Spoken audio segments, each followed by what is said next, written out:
Hello students, भौतिक विज्ञान में आज हम पढ़ेंगे गुरुत्व के अंतर्गत गति।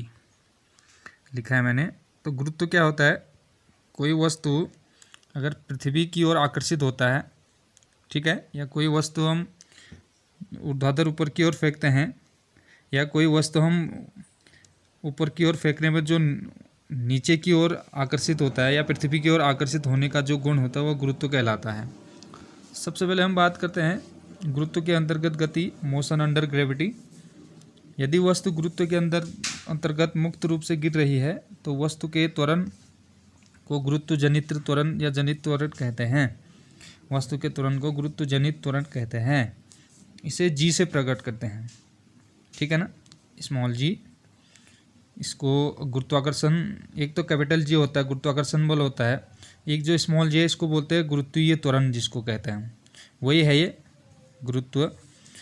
अब देखिए, जैसे त्वरण को सिंपल हम ए से दिखाते हैं, वैसे गुरुत्वीय त्वरण को जी से दिखाया जाता है, स्मॉल जी, ठीक है।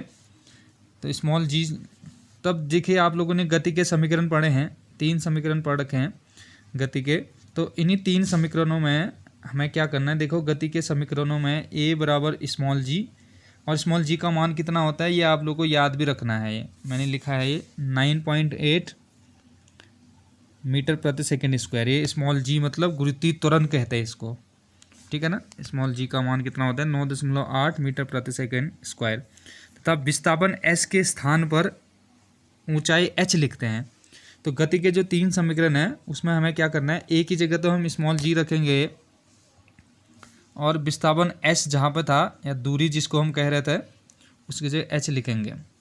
तो अतः गति के समीकरण निम्न होंगे। ये कब किसके लिए है? जब कोई वस्तु गुरुत्व के अंतर्गत मुक्त रूप से गिर रही है, मतलब वस्तु नीचे की ओर गिर रही है गुरुत्वीय त्वरण के अंतर्गत या गुरुत्व के अंतर्गत।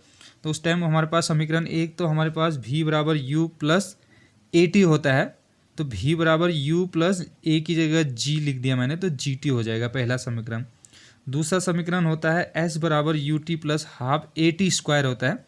तो s की जगह तो हमें h लिखना है और यू टी वही आएगा प्लस हाफ ए की जगह स्मॉल जी, जी टी स्क्वायर हो गया। उसी प्रकार से तीसरा समीकरण v स्क्वायर बराबर यू स्क्वायर प्लस 2as होता है। तो यहाँ से हमारे पास क्या हो जाएगा, v स्क्वायर बराबर यू स्क्वायर प्लस, ठीक है, you square plus 2g s की जगह h हो जाएगा ये, ठीक है ना, क्योंकि s की जगह हमें h रखना है। ये पहले ये 3 समीकरण ये हो गए। अब क्या होता है, जैसे ऊर्ध्वाधर नीचे की ओर के लिए है समीकरण, वैसे ऊर्ध्वाधर ऊपर की ओर फेंका जाता है कोई वस्तु को ऊर्ध्वाधर ऊपर की ओर फेंका जाए तो गति मंदित गति कहलाती है। उस टाइम a बराबर माइनस जी हो जाएगा, मतलब जो a का मान g हो जाएगा और g क्या होगा, ऋणात्मक होगा, माइनस होगा। तो माइनस 9.8 मीटर प्रति सेकेंड स्क्वायर हो जाएगा ये।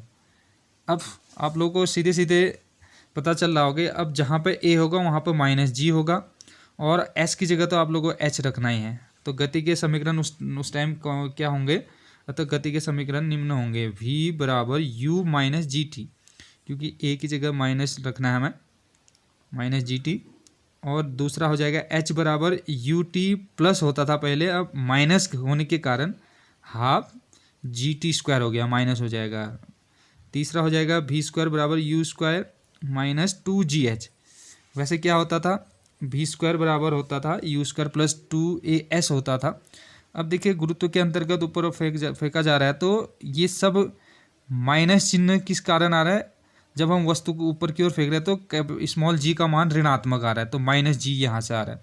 ये 3 समीकरण ये हो गए। आप लोग को ध्यान में ये रखना है, एग्जाम में पूछता है जब कोई वस्तु ऊर्ध्वाधर ऊपर की ओर फेंका जाता है तो गति का समीकरण क्या हो गए, मतलब गति के समीकरण क्या होंगे, तो ये समीकरण लिखना है। और ऊर्ध्वाधर नीचे की ओर जब वस्तु मुक्त रूप से गिर रही है उस टाइम गति के समीकरण क्या होंगे, तो ये 3 समीकरण याद रखने हैं। ये जो मैंने 3 ये लिखे हैं और 3 समीकरण नीचे ये ऊर्ध्वाधर ऊपर की ओर फेंकने पर है, ये ऊर्ध्वाधर नीचे की ओर मुक्त रूप से गिरने पर है। तो ये इस वीडियो को अच्छे से देखेंगे, ध्यानपूर्वक पूरा देखेंगे और इसको अपनी फेयर कॉपी में इसको नोट करेंगे।